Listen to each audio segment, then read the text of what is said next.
on a site today and we've got a boiler with a few interesting features to have a look at. This one's a combi boiler, it's a condensing boiler. You can tell that it's a condensing because we've got the white plastic pipe that comes out of the bottom of it that then goes off into a drain, so that's a condensing boiler.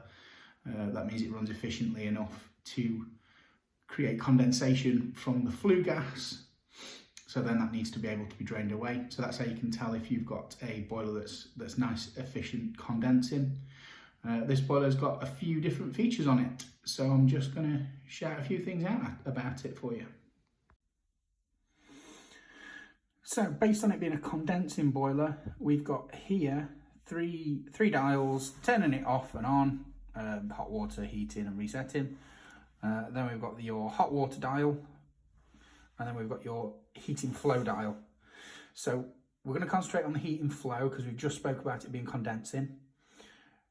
In the E setting, the boiler will manage itself. It manages the flow temperature and the return temperature to make sure it's always trying to be condensing.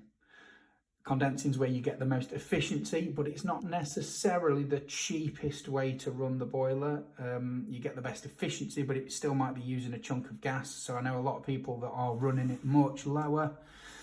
You can do that on a combi boiler because you're not heating a tank of hot water. Your heating flow doesn't affect how hot your hot water is.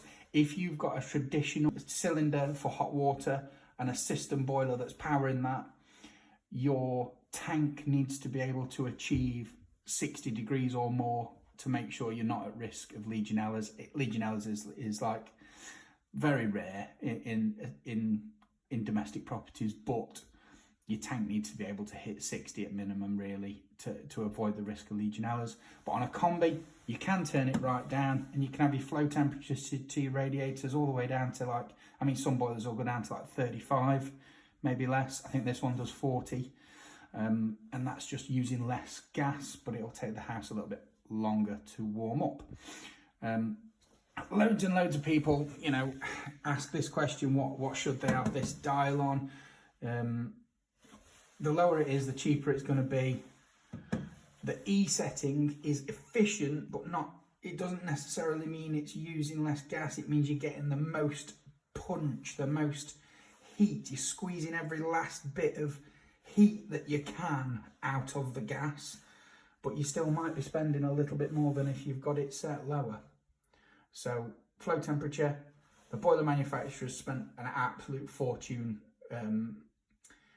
researching and developing the E setting. That's where you get this boiler will be rated, you know, 90+% efficient, and that's where that lives, in that E setting.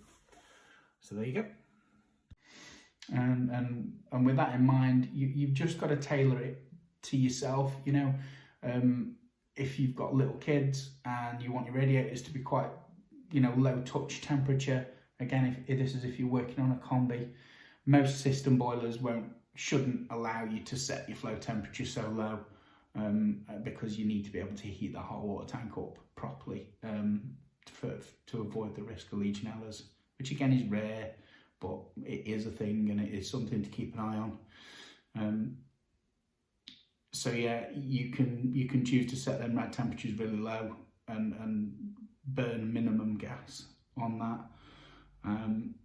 You can set it to run at 80 and it will really make the house hot really quick, but then there's other efficiencies that you're not going to be getting once you've done that.